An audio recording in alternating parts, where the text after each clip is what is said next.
Everyone, welcome back to the show. It's your host, Danny Haifong. As you can see, I am joined by Professor Mohammad Marandi in Iran. Professor Marandi, thanks so much for joining me today. Thank you very much for having me, Danny. It's always a pleasure. Yeah, the pleasure is mine, Professor Marandi. How about we get started? Everyone hit the like button as you come on. That helps boost the show as we begin. I wanted to just first ask you about the U.S. tanker that was hit in the Gulf of Oman. This was just outside east of the Strait of Hormuz. It was anchored off of the UAE port of Fujairah, and this has demonstrated, Professor Marandi, that the route that's designated to bypass the Strait of Hormuz is actually not safe as well. Iran says they're going on the offensive. They're not only targeting infrastructure like this, but they're also targeting and looking to start hitting U.S. corporations that are based, a lot of which are based actually in Dubai. Talk about where the Iranian response still to this U.S. Israeli war of aggression is, and how things are being seen and perceived and experienced right now in Iran. Well, the Iranians have been saying they're going to do exactly what the United States and the Israeli regime does to Iran to them. And they've bombed factories, they've bombed banks, they've bombed schools, they've bombed hospitals, they've bombed the Ministry of Energy, they've bombed an electricity, an important electricity post in Tehran. Excuse me. So the Iranians are going to retaliate.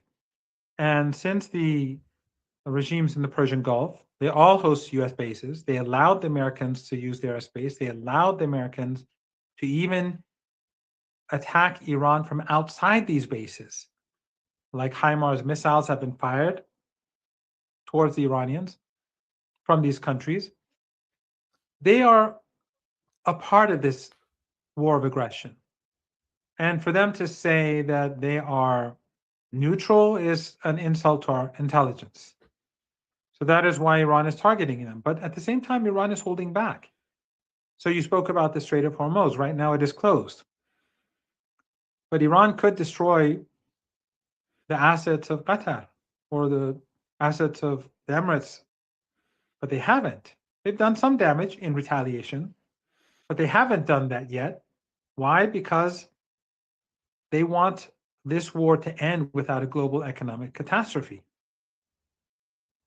So they closed the Strait of Hormuz, but if the United States is forced to retreat, then ships can flow and oil and gas and petrochemicals can be produced. But if the United States escalates, then Iran is going to have to hit harder and retaliate. And that means more key assets are destroyed. US assets are, of course, a priority, but none of these countries are, I mean, these regimes, none of them are, none of them are guiltless. They're all a part of this aggression. They collaborated.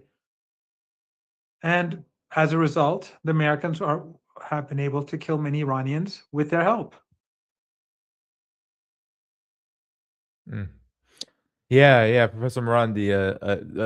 Those are important points. We've heard explosions being reported also in Doha, Qatar, and Prince Sultan Air Base as well. Just wanted people to understand this. And now there's been some unraveling going on as all this is happening. It seems like the Strait of Hormuz blowing up in the sense that it has in its importance in this war, in Iran's retaliation and response, has caused some problems. We just had the resignation of Joe Kent, who was the Trump-appointed director of national counterterrorism. He resigned. I can pull up the letter. I won't read it in full, but I can pull it up so people can see it on the screen as you're speaking, Professor Ronnie. But he has resigned in reference the fact that this war of aggression is a huge mistake. Talk about the interplay here. How has Iran's response to this war of aggression caused major problems, it seems like, inside of the U.S. political establishment, as well as just for both of the major aggressor parties, I should say, the big ones, which are the U.S. and Israel. Yes, I think that this resignation letter is a big is a big deal, and it says a lot. And the fact that he, who is a Trump appointee, says that this war only came about because of the Israeli regime and their lobby makes things a lot worse for the Israelis and for Trump and for the Epstein class and the Zionist lobby in the United States. Because this is not, this I think is even more significant than someone like Candace Owens or anyone else like that making such statements. He's in charge of counterintelligence. He knows what's going on. He knew that Iran was not a threat to the United States, and this was simply done at the behest of the Israeli regime. And this is going to have, I think, a global impact as well. Countries across the world already know that the rising oil prices and gas prices and energy prices are because of the Israeli regime in the United States. But this is evidence. So it's not just a Tucker Carlson saying it. It is someone who was involved and deeply involved in state affairs and dealing with top secret intelligence and dealing with intelligence. So I think it shows that the Titanic is sinking. I don't know how fast it's sinking, but it is sinking. And we saw Trump's comments yesterday. He spoke like a drunk man. He was all over the place, contradicting himself repeatedly. And I think that shows how bad things are for the United States and for the Trump regime. On the one hand, he said that Iran was annihilated. Okay, it was obliterated. Sorry. Okay, so it's obliterated. Then he wants the whole world to join him to open the Strait of Hormuz. Well, if it's obliterated, you don't need anyone. So why do you need the entire world? And why is the entire world saying, no, keep us out of this? Because nothing has been obliterated. Nothing has been obliterated. And as we speak, Iran is firing missiles and drones at targets across the region, at the Israeli regime, and at U.S. assets. And the Strait of Hormuz remains closed and will remain closed until the countries in the region force the United States to end this, because without their consent, the United States cannot wage war. And the international community has to put pressure on the United States to put an end to this. Iran is not going to just accept a ceasefire. That's not happening. We've already done that. 9 months ago, 8 months ago, we did a ceasefire, even though we were winning the war. And now they've carried out another war. They've attacked us again. So we were negotiating back then. They were conspiring behind closed doors against us as we were negotiating, and then they carried out a blitzkrieg attack. And this time we saw the exact same thing happen again. There was progress this time round. The foreign minister of Oman went to Washington, did interviews, said that they're bombing right now they're bombing Tehran. The foreign minister of Oman said that on television, and then Trump attacked.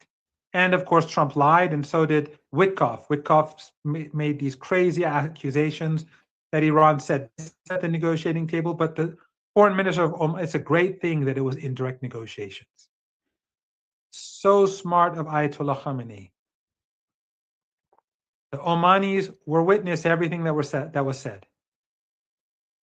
And what the Omani foreign minister said in the United States to the media contradicts everything that Witkoff claimed and Trump claimed. So Iran cannot negotiate with such a regime. Trump's signature is worthless. The administration's worthless, untrustworthy. He could sign an agreement and tomorrow do something completely different. He can tear up his own deal. Who's to stop him? He himself says no one can stop me. So the facts on the ground have to change. The facts on the ground have to change.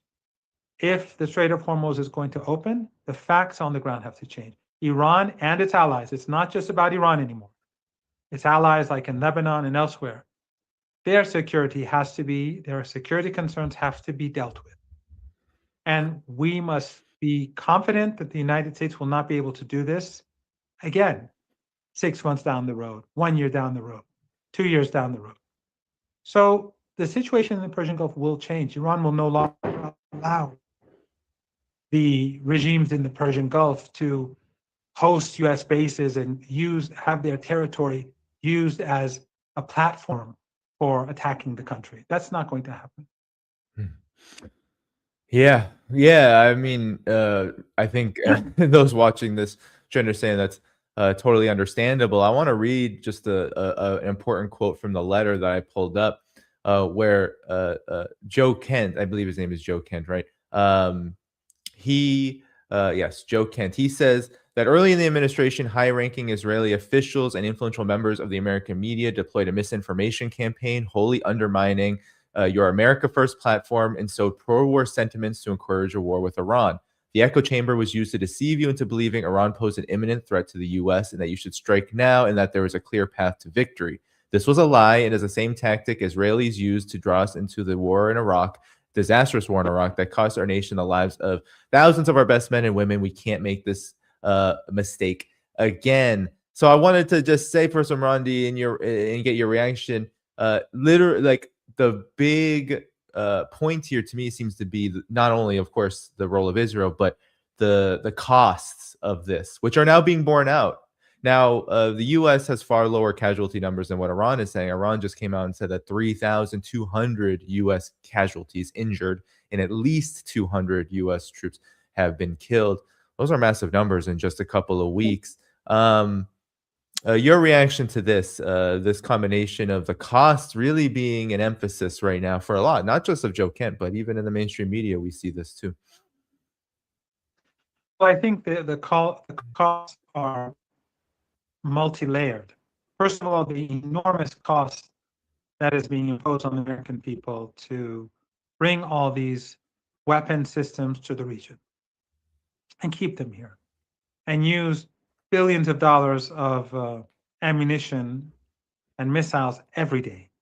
I mean, I think I read somewhere that during the first 2 days, they spent like $5 billion worth of ammunition.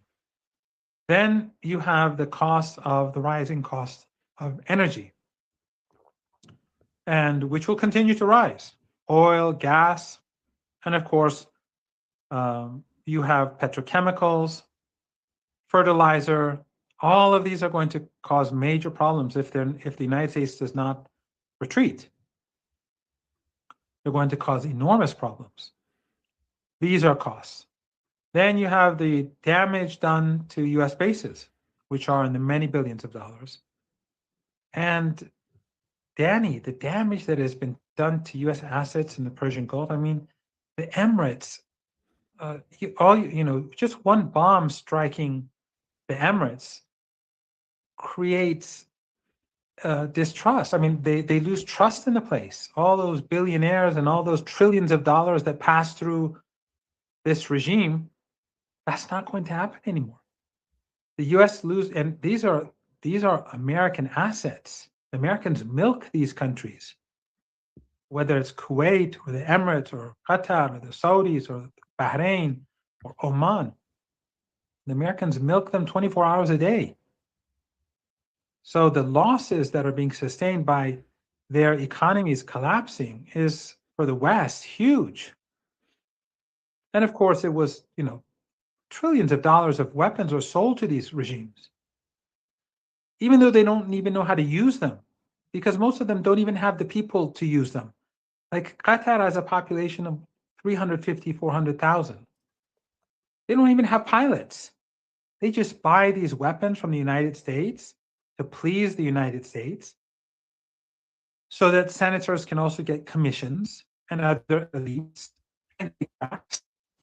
and then so princes can also get their commissions and kickbacks. But the planes and all the other weapon systems, they're useless. So this is all of, when you look at all of this combined, the damage being done to the United States is enormous. And then, of course, there's the fact that the United States has failed. The empire has failed in this war. Usually the failure takes 20 years. Vietnam, Iraq, Afghanistan. But in the case of Iran, they failed from day one. And Iran was fighting a war against not just the superpower, but all of its proxies, the Israeli regime that it gets everything it needs from the Europeans and the Americans.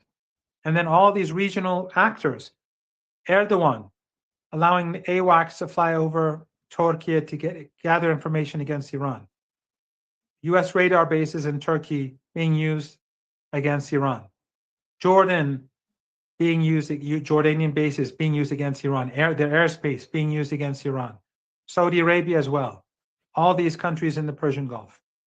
And then, of course, the collective West, they're all behind this war.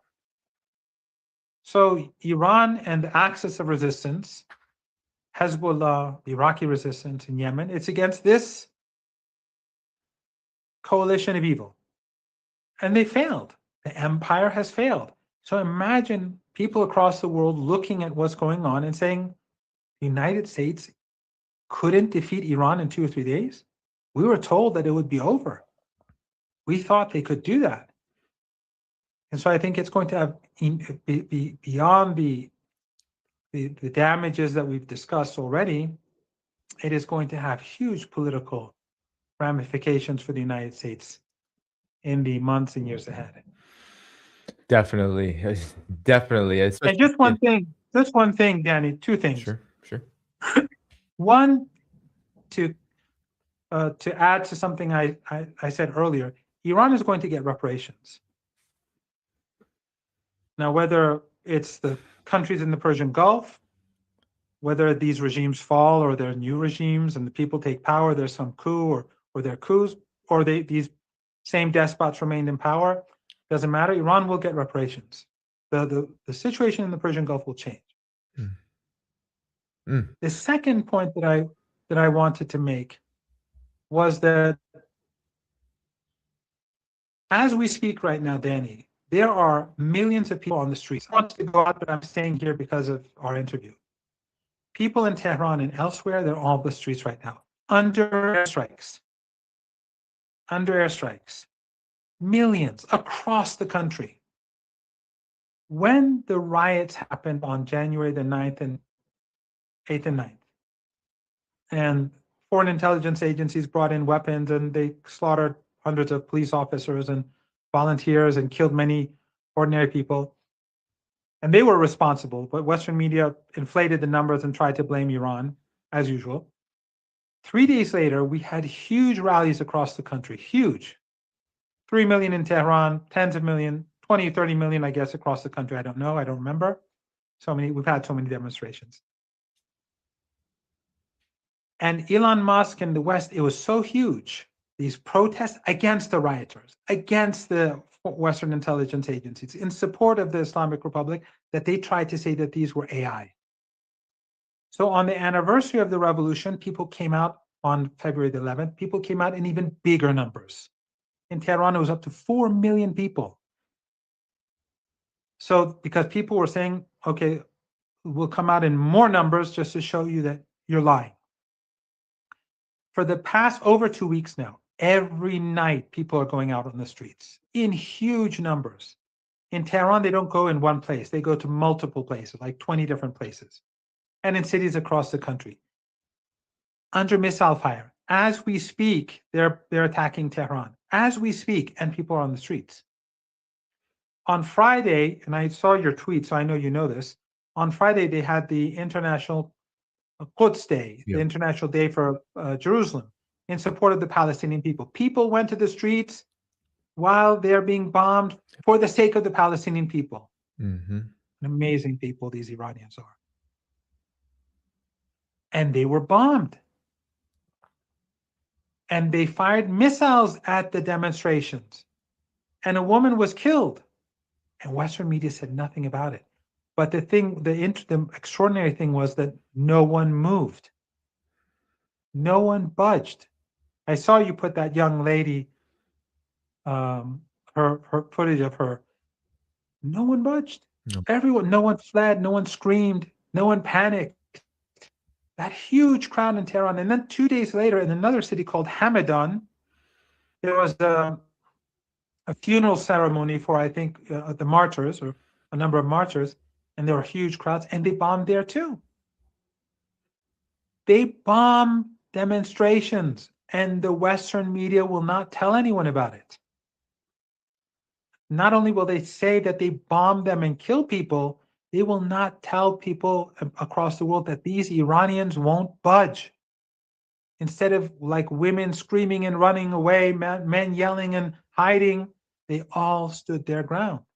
You would think that this would be the world's top news story, but they hide it.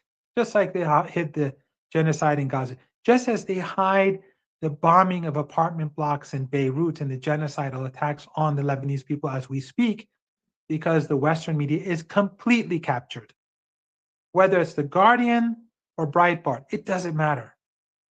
They may have internal differences, but it is the Epstein class media. It is the empire media. The same people who own them, they own the governments.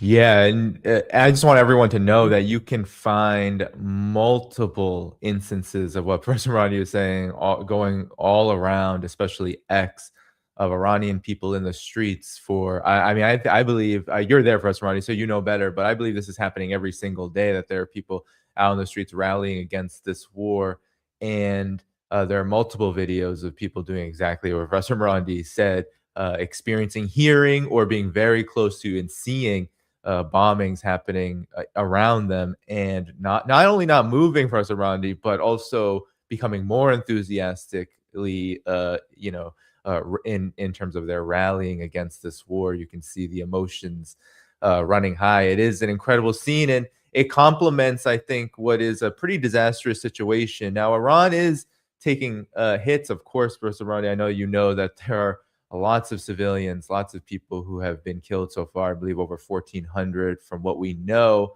But there's also probably more. Yeah, probably more. Given that's who Israel and the United States is targeting right now. There's also claims being made. I don't think they've been confirmed, but you can correct me, that Ali Larijani, the secretary of the National Security Council, has been killed. There's not confirmation from Iran, but that's what Israel is saying, that they are taking credit for this. But at the same time, Professor Marandi, there are, this scene of Iranian people, I think, reflects a lot of this contrast. There's, for example, reports that the USS Gerald Ford is going to be heading to Crete within the next week, and who knows what's going to happen to it from there, because there was a 6-hour fire that left 600 sailors without beds that occurred on board.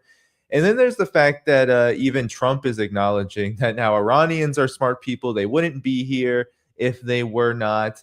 And according to some reports I'm seeing, Iran is firing about 63 drones per day, about 30 missiles per day, every single day, contradicting the claims that the Iranian military has been degraded. So you have an energized population that's rallying every single day against the war, not afraid of what the U.S. and Israel are doing. You have a military that still has much of, if not all of its capabilities still intact, at least the ones that Iran find important.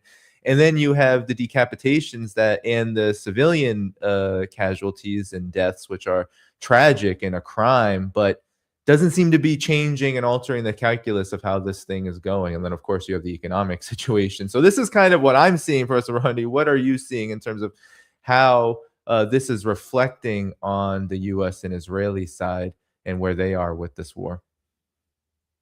Well, the sheer number of Iranians on the street is so enormous that despite the fact that Western media is censoring it all, Trump is hearing about it. So he has to go and say it's AI, just like Elon Musk said so a couple of months ago. People are seeing it. It's getting through. It's getting through the suppression of social media and the censorship of Western media, but people are still seeing it. So even Trump had to comment and say, you know, I did a tweet last night. I was on the street at one of these gatherings. There's gatherings across Tehran. And I said, you know, I showed a bit of it and I said, we're all Amalek and we're all AI. So that aside, and remember, these people are doing it. They're being punished. They're being murdered because they're saying no to genocide. Yeah. Because they're saying no to genocide. It's amazing. And, you know, the same is true with Hezbollah. Mm-hmm. Hezbollah began this struggle to draw off troops from Gaza because the massacre, the genocide was taking place. So they made their sacrifices for the people of Gaza. And they made huge sacrifices. And I was there when Sayyid Hassan Nasrallah was martyred. They lost commanders. And then the most disgusting thing was that after the ceasefire, because Hezbollah does not control Lebanon, the US has a huge fifth column set of people in the country that are constantly backstabbing the resistance. And of course, Syria is now controlled by the United States. Al-Qaeda is just another US tool. But the Salafis and the Wahhabis and the Takfiris, ever since the ceasefire, they've been ridiculing Hezbollah and saying that they failed, or it's, you know, they're despicable people, these Takfiris. And they were the ones, you know, applauding the CIA and Mossad and Erdogan and others when they're carrying out the dirty war in Syria. And now we see that the regime in Syria is a tool of the United States, and they're all looking away. But now look at Hezbollah. They are hitting the regime hard. And yes, they are. For the sake of the Palestinian people, they're making sacrifices for another people. And the same is true with the Iranians. They are being attacked and killed because they're saying no to genocide, no to wiping out children, no to destroying the Amalek people, as the Israelis would call them, as all Israeli leaders called them. So the Iranians are steadfast. They're so steadfast that even it's reached Trump's ears. Even he has heard. So he has to go and say it's AI. With regards to Dr. Larijani, we have to wait for an announcement. But nothing is going to change. If he is martyred, he has achieved the highest honor. Just a couple of days ago, he tweeted, I think people should go and look at his Twitter account. He quoted, I think, Imam Hussein, the grandson of the Prophet, about martyrdom. He's not afraid of he wasn't afraid of martyrdom. He stands for the right cause. If he's alive, he will continue to work. If he's martyred, it only makes us stronger and more determined. Look at the people on the streets. They bombed their demonstrations. They're still on the streets. They don't understand us. They're Orientalists, racists. They think that by killing the leader, murdering the leader, making him a martyr, that everything will fall apart. No, we are sophisticated people with a sophisticated constitution and sophisticated state structures, and we will move forward. 45 minutes after Ayatollah Khamenei was martyred, and he would not leave his house because he said a lot of people have nowhere to go, so I'm staying put. He would not leave his office. Right. And what happened 45 minutes later? Iran's retaliation began. You go down the streets in Tehran, drive around, it's safe. Shops, most are open. Some have left because after the slaughter of these girls at school, the 168 school children that the United States massacred, the government shut down schools and universities. So a lot of people, and they encourage people to leave if they have nothing to do here. So a lot of people left. Some have come back, but still, some shops are still closed. But the point is that the state will continue to function. And as we speak, Iran is striking U.S. assets, Trump's assets, and Netanyahu's assets, and will continue to do so. And people will continue to be on the streets, and they will continue to kill us and assassinate us and carry out terrorist attacks and try to undermine us in any way or form. And every time something happens, Western media will celebrate it or say that Iran is falling apart. But we will see this through. and we will impose a strategic defeat on the Epstein class. Okay. And without a doubt, the American government will not be able to open the Strait of Hormuz unless Iran allows it to be open.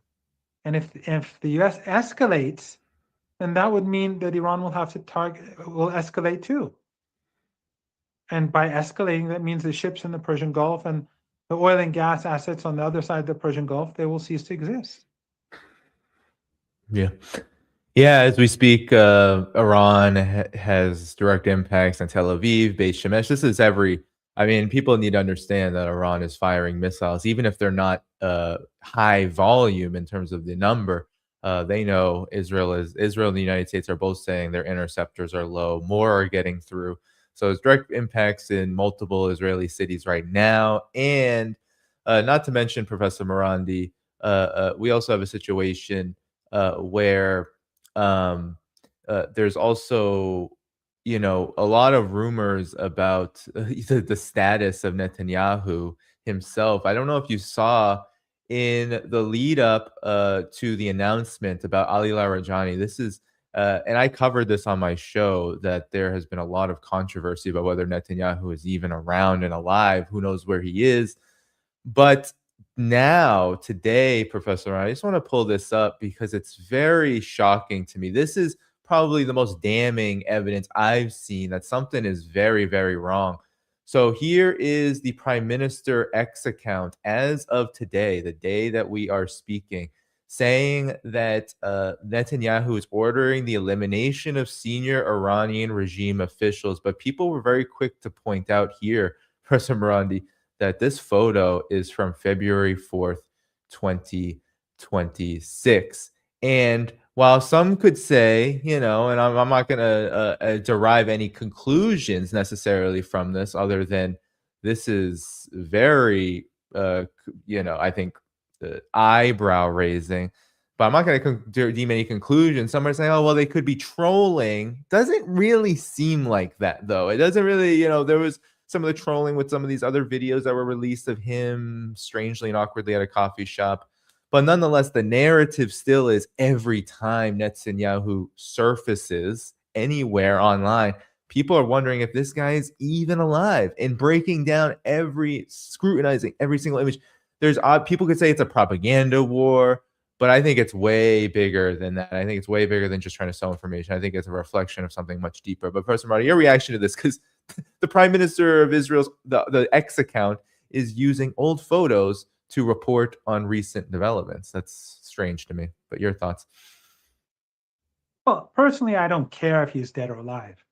The problem is not Netanyahu, it's Zionism, ethno-supremacism, and this genocidal mentality that exists among the majority of these Zionists in Palestine. The polls show that, and their attitudes towards Palestinian children and Palestinians in general. But what is interesting is that regardless of his fate, Netanyahu is always hiding. He's either on the plane or in the bunker. But look at the Friday on the Quds Day, the day for Palestine, where the Americans bombed the Iranian demonstrators in Tehran. They existed.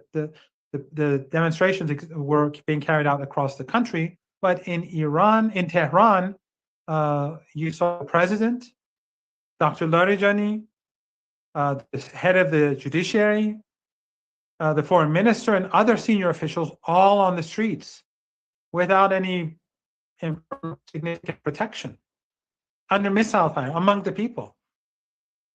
And then the U.S. Secretary of War says they're all in hiding, but they're all on the streets. Called them rats, Professor. Whereas, he called them rats. Well, they're sick racists. In general, these people are sick. They're evil. And that's why they support genocide, the ongoing genocide in Gaza. That's why Western journalists in Beirut, in their reports, they write Israel is bombing Hezbollah strongholds. Like they bring down apartment blocks full of families, and they say it. And even though they know they're lying, these journalists, because they have fixers, they have drivers, they're Lebanese from these neighborhoods, they have producers, but they say it because they have to write in a way which their Epstein class owners feel satisfied. So, they're rats and Trump, I forgot to say this.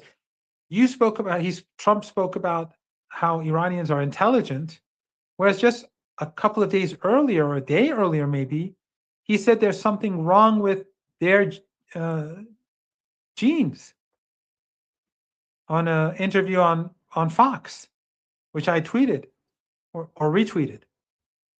I mean, these are racist. They're despicable. Well, and of course, it's understandable. Anyone who supports the legitimacy of the Israeli regime, the so-called legitimacy of the Israeli regime, supports ethno-supremacism. So they must be racist. By definition, they're racist. So, Netanyahu, no one cares where he is, but Iranian leaders are with the people on the streets. They may kill one, they may murder one, martyr one, 2, 3, 10, 20. They'll be replaced by other people, the others who are on the streets. This, General Soleimani said that we are the nation of Imam Hussein. If they could comprehend this, if they would read a few books written by some of these Iranian scholars about what is Ashura, what is Imam Hussein, who is Zainab, then they wouldn't mess with the resistance like this. If they understood what Hezbollah was, they would be more cautious. If they understood who the Iranians were, they'd be more cautious. That is what makes people steadfast on the streets, in support of another people. In support of another people. Yeah. The Palestinians are fighting for their survival. These people are fighting for the Palestinians. So people under fire, they go to the Jerusalem Day, Quds Day rally under missile fire for the sake of another people. It's amazing. Yeah. I don't know if you can hear the explosions in the background, by the way. No, we cannot, but we believe you because you've been on this program before where we have definitely heard them. And what you were saying, Professor Marandi, I mean, with Al-Quds Day, people need to know that while in Iran, I'm almost certain, and you can correct me, that it is viewed almost like a legal, obligatory holiday given the staunch support of the Palestinian people. But it was founded after the revolution, and it happens every single year, and Iranians come to the streets, and a lot of people travel from all around the world also to visit Iran to participate in it, and from especially the region.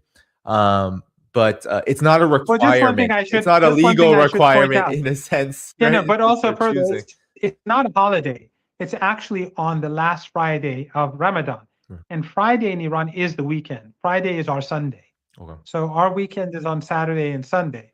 So if anyone wants to go, they can go. But for example, I went this Friday.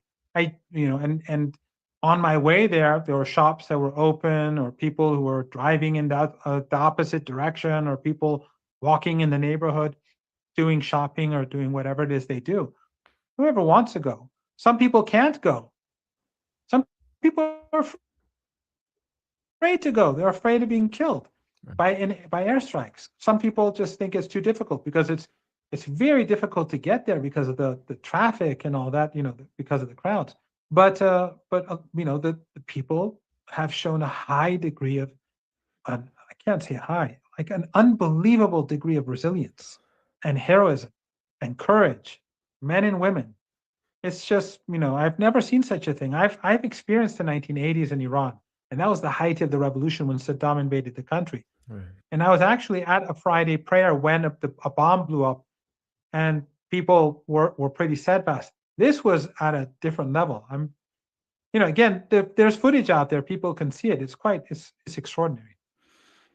Yeah, it is, and that contrast I think is important to highlight because regardless, I agree with you, Professor Marandi. I don't think it actually matters whether Netanyahu is dead or alive because what we are seeing is the entirety of the Israeli leadership. They're the ones actually that are hiding. Of course, the United States is far flung, far away, and they're not actually going to get near the immediate impact of their war. Their criminal war of aggression, but the Israeli leaders, they are hiding. They are in bunkers. And Netanyahu, especially given that Iran has openly said that they are targeting him, and likely, if not certainly, has really good intelligence about where he might be. He's hiding really, really hard if he's alive at all. So that shows, I think, a level of the contrast that should be noted. It should be noted that Iranian people and Iranian leadership, despite the fact that there is active standoff strikes, I want to highlight that word. There's standoff strikes happening every single day in Iran right now. The leaders and the people are behaving completely differently from how Israeli leaders are. And so I just want to note that. If you have any other words that you want to say about this. No, it's you're absolutely correct. And the thing, but one thing that I found striking, and this is not the first time Trump said it, was that he said that we didn't think Iran would strike back at U.S. assets in the Persian Gulf or shut the Strait of Hormuz. I mean, I probably said this on your show maybe 10 times over the last couple of years, probably more than 10 times in one way or another. And it's not just me. Many others, many have been saying this. I'm sure other guests of yours have been saying the same thing, but I've been saying this for years. How could they not know? I don't, it doesn't, you don't have to be brilliant to understand that this is how Iran is going to react. But for them to think, I mean, if we believe what Trump says, and of course he lies all the time, so nothing that he says really has any meaning in it. But if we're to believe him, that no one told him or no one thought that Iran would strike back, then what does that say about U.S. intelligence? What does that say about U.S. knowledge about what goes on? Hollywood movies aside, what does that say about their capabilities of comprehending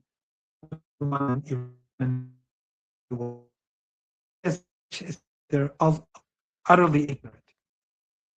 But let's assume that he is lying and that they did know that Iran would strike back, but they still launched the war anyway.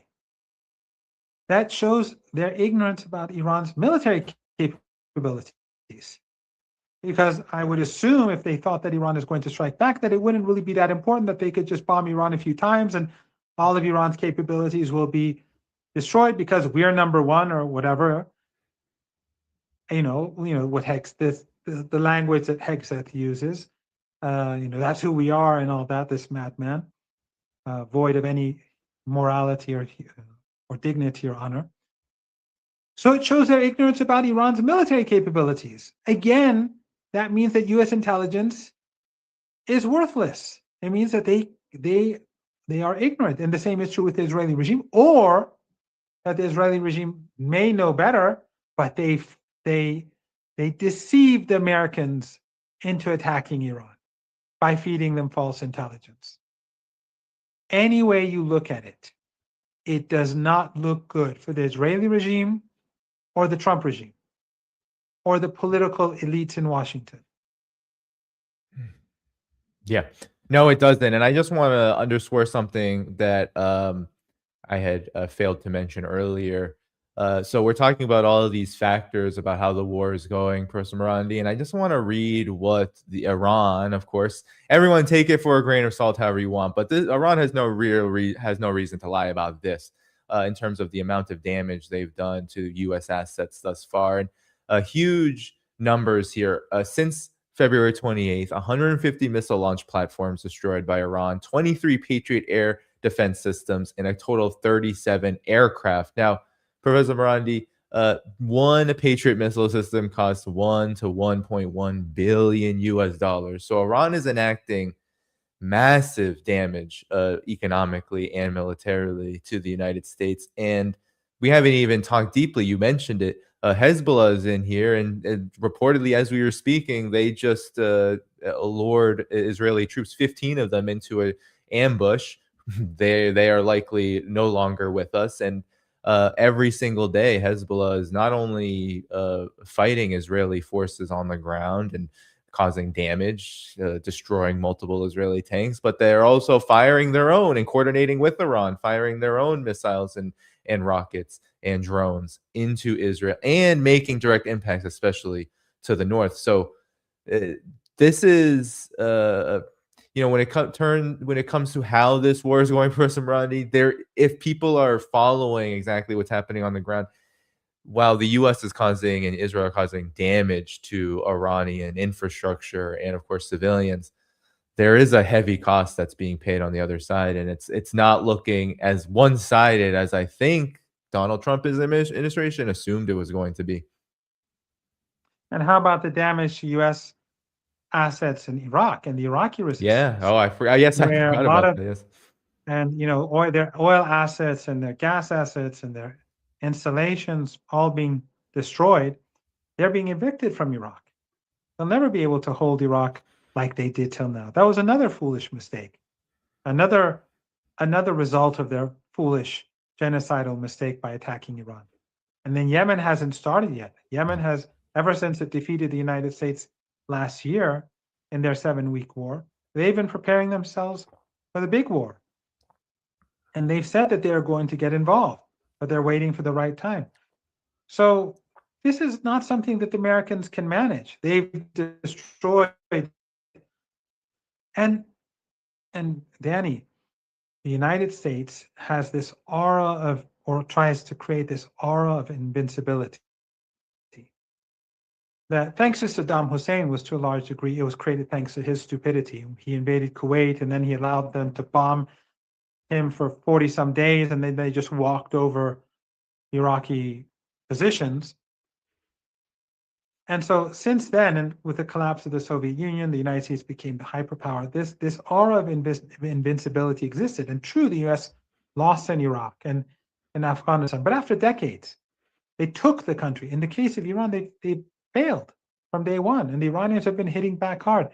So what does that say about all these weapon systems and radar systems and THAAD? Tomorrow, if they want to sell them, who's going to buy them? Why would they buy them? Why would they want to get the Iron Dome when it's clearly a useless system that fires missiles that cost 50 times more than the drones that are being fired at it? So, I mean, the more you think about it, the more you can see enormous damage being imposed on the empire. And for what? For supporting ethno-supremacism, for supporting genocide. The British, the French, the Germans, they've destroyed their credibility, their aura of humanity by supporting genocide. The United States has done that too, and now it's destroying itself further, all for the sake of this ruling class and Zionism and ethno-supremacism. And now even senior intelligence figures we see at least one senior figure resigning. Yeah. We'll have to see if there are more, if Tulsi Gabbard resigns or someone else. Yeah. But I think this is a big blow. This is not like Candace Owens saying, making such statements. This is the guy who's in charge of this sort of thing. One of the people in charge of intelligence saying that, no, there is no threat.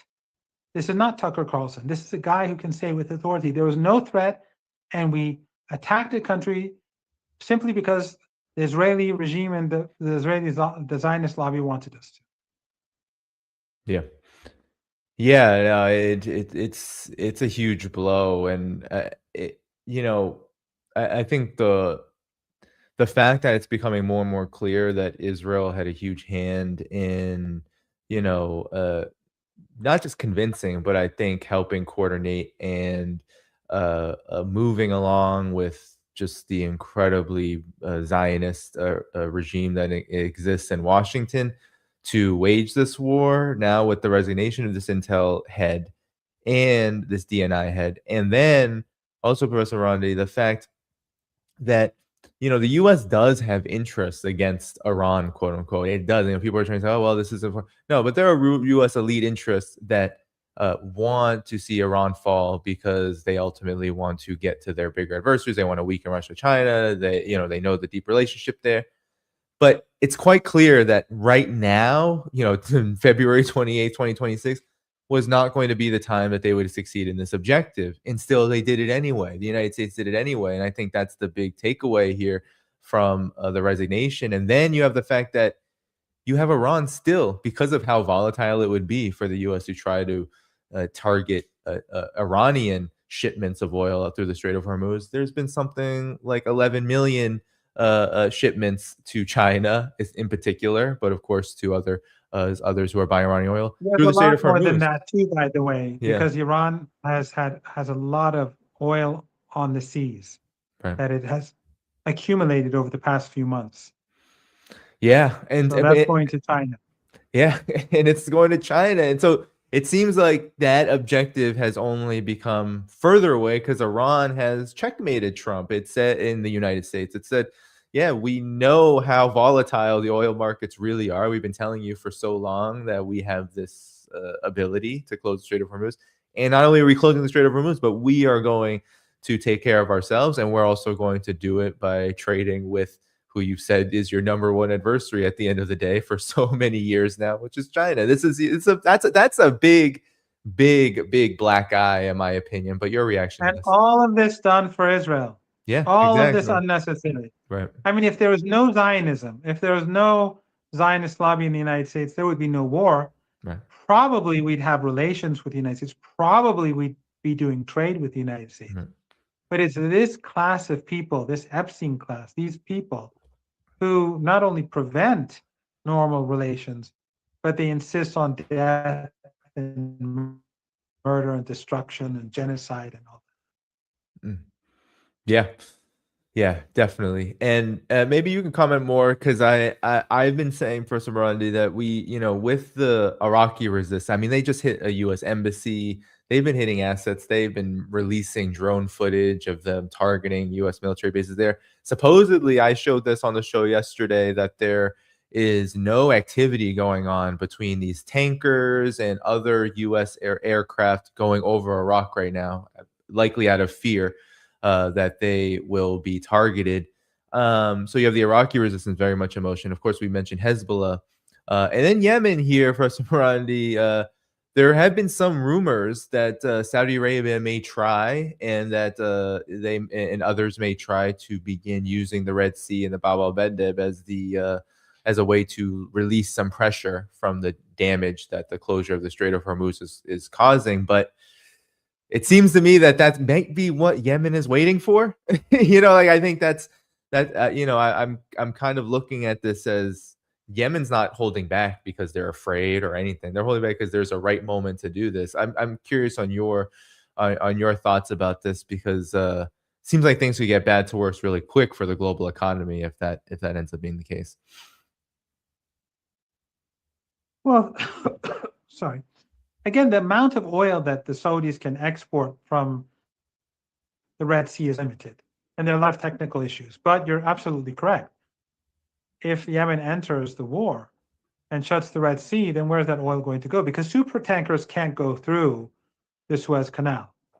So that's going to be a big problem. But in any case, if Yemen enters the war, then the Saudis, remember, when they were carrying out 7 years of genocide with the full support of the West, and for the first few years, 2-3 years, the whole Persian Gulf and Turkey, all of them were supporting the genocidal war. Then when the Emirates and the Saudis turned against Qatar and Turkey moved away from Saudi Arabia and the Emirates a bit. But for 7 years, the Saudis were carrying out genocide in Yemen. What stopped the genocide? Yemen had reached a stage of power 3-4 years ago, 4 years ago, I think, where it was able to destroy the Saudi oil export capabilities, a large portion of it, and the Saudis gave up and they accepted a ceasefire. Yemen today is far stronger than what it was back then. And it's far stronger than what it was last year when it was fighting the Americans and defeating the US. So they could easily take out Saudi oil and gas, that limited amount of oil and gas, or predominantly oil that would go to the Red Sea. Even though, as I said, that amount of oil is not going to bring about any great change, but that can be stopped. And of course, trade through the Red Sea can also be stopped. And they can do damage to their drones and missiles to Saudi Arabia, other than the pipeline, to the Emirates, to US naval assets. And they have a big fighting force. They could move into neighboring territory. And the Iraqi resistance has a big fighting force. They could move into Kuwait. They could move into Syria. Remember, like Kuwait has a small population, the Emirates, Bahrain, Qatar. But Yemen and Iraq, they are huge countries with a very strong fighting force. They fought Yemen, they defeated a genocidal war against, the Saudi Emirati led one, and then the Americans. And the Iraqis, they defeated ISIS and Al Qaeda, which was supported by the West. So these are not like Qatari soldiers who sit in their offices and do nothing. These are people who fought, and these are formidable powers. Yemen and Iraq are not small countries. They're big countries. They're important countries. They are civilizational states. Yemen has thousands of years of history, and so does Iraq. And both of them have a strong connection to the culture of resistance, again, to their human values, their religious values, and especially, as I said, the culture of Ashura and Imam Hussein. It is very strong in these two countries. So again, the Trump regime is messing with the wrong people. Yeah, and maybe in our last couple minutes, Professor Marandi, you can maybe talk about your impression and reaction to the idea that this could last. There are some U.S. officials anonymously saying that this could last until September. There are others who are saying in Israel, usually now lately, the first to leak or talk to the media about how long they're going to go from here. 3 more weeks or so of strikes is what they're saying. What are your reactions to these timelines? I mean, we're talking about 6 months down the road. I can't imagine the U.S. will have any air defenses left, but nonetheless, your thoughts about the length of this now that we are in week 3, and we are beyond even what the U.S. and Israel were willing to put up with during the 12-day war. Danny, they've been preparing for 25 years, ever since the United States invaded Iraq and Afghanistan and called Iran the axis of evil and started saying that all options are on the table. They've been building underground bases and factories and developing indigenous technology for drones and missiles. They can continue this war for years. And they are seriously thinking about until after the US midterm elections. So they can go on for a very long time. But will the global economic crisis allow the United States to take this war much longer? We'll see. But the price of oil, every day, 20 million barrels of oil, and then gas and everything else alongside that, 20 million barrels of oil is subtracted from the market, is missing from the market. 20 million added to yesterday, 20 million added to today, tomorrow. It's just growing and growing. And they can talk down the markets or use tricks to keep the markets down for a few days, but it's going to pop up. And when there's no gas, when there's no oil, when there's a shortage, it's after a few days or after a week or two, it's going to show. So what are they going to do then? Expand the war? Then that means all these tankers are destroyed. All these oil and gas facilities are destroyed. That would be much worse, because that means there will be no respite, no hope for next year or 6 months down the road. So ultimately, the United States, if it doesn't want to collapse the global economy, it's going to have to back down. But of course, Iran's demands have to be met. Yeah, that's the thing. That's that's the thing. There are Western media reports, there are analysts in the think tank warmongering sphere that are raising the alarm that Iran may not get the message if the United States and Israel stop striking Iran without these guarantees being met. And yes, because Danny, if we stop and then 6 months down the road they attack us again, what then? Yeah. We can't have that. We're not going to allow that to ever happen again. Yeah. Yeah, that's many people who view this would likely see that as a very reasonable conclusion to make, and uh, uh, and it begs the question to Professor Marandi. We do have the United States sending about 5,000 Marines in a so-called expeditionary unit that will be arriving in days, probably likely a week or so. And that seems to be a very that they're going to be used for something, Professor Brody, and that could be the beginning of what will be a kind of cherry on top of a disaster that already is cascading. Any final thoughts as we head out of here? And I'll thank the audience as you speak.